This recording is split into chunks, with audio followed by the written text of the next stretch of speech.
Good afternoon. My name's Nick Shavers, and today we're going to be talking about the topic of Pentecostalism. So, just a little overview as we get started.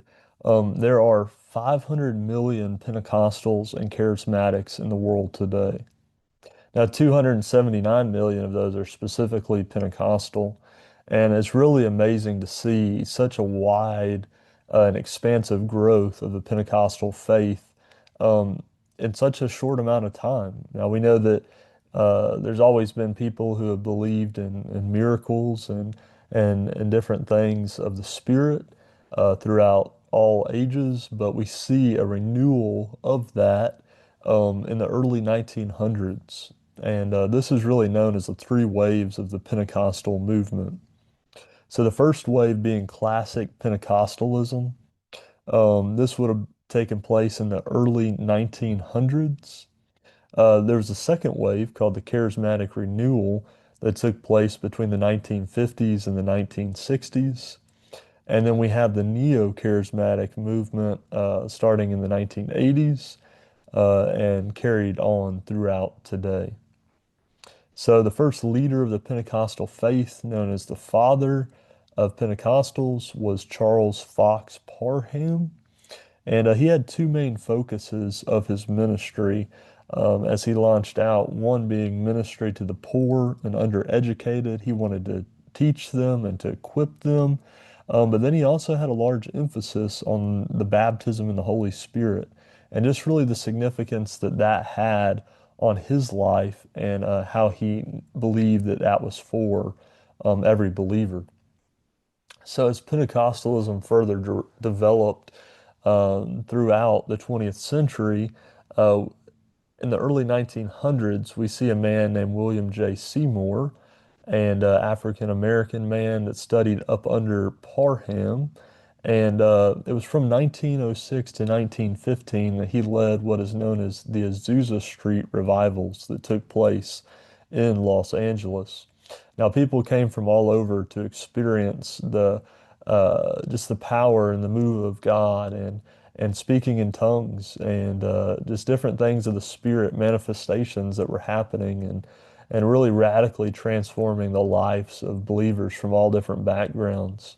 This led to the creation of the following denominations like the Holiness Pentecostal Church in 1911, Assemblies of God in 1914, Foursquare Gospel in 1923, and the Church of God of Prophecy in the early 1900s. Now, the Assemblies of God had their first General Council in Hot Springs, Arkansas in April of 1914. And the focuses here um, were to come together to agree on what we believe as a group of believers. What is our doctrine? They also wanted to conserve the work that God was doing and to have a historical representation of, hey, this is what God is doing and we want to protect this.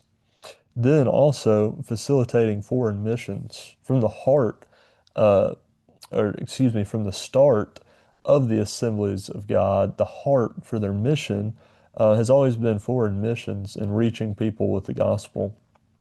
Another topic of discussion at that first council was chartering churches in accordance with the law and really just applying some ground basis for these churches and proposing the formation of a Bible training school for young people, which we know that just through courses like this is still going on today.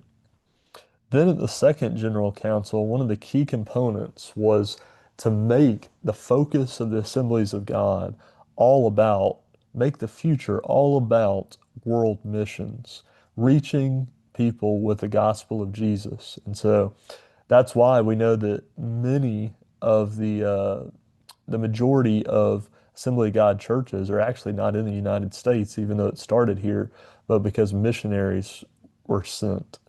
So, some common characteristics of early Pentecostals, they had an expectancy. They were urgently awaiting the second coming of Christ. They had a reality. They understood what it was to experience the presence of God. They had holy living. They didn't want anything to hinder the Spirit, so they lived in a holy way. They had evangelistic zeal, a high priority for reaching the lost. They had a strong faith. They believed God to provide for them no matter what the situation was. They operated in equality, where God was no respecter of persons. Uh, God can move in anybody's life. They had a strong conviction for biblical authority and Bible-based doctrine, but also had some controversy and doctrinal issues along the way. For AG missions, an important thing to know is the difference between a lost person and an unreached person. A lost person has access to the gospel but is still lost. An unreached person has no access to the gospel and remains lost. We must continue to go, like Solomon Wayne said, missions is not a matter of choice. Missions is a matter of divine commission.